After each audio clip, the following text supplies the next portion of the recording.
Here we are at Montezuma Well. Montezuma's Well, they say, but that's a white man's name. To all the tribes in Arizona, this was a very sacred place. They even had dwellings here.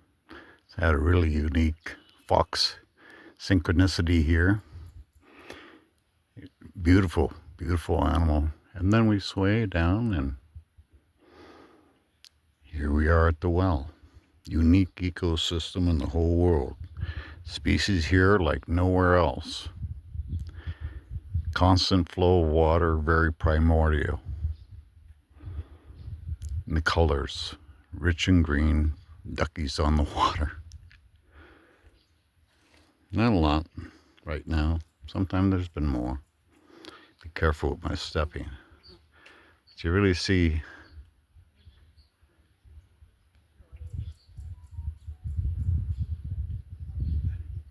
the ferny grasses down there. So beautiful. Soft, lush green, vibrant.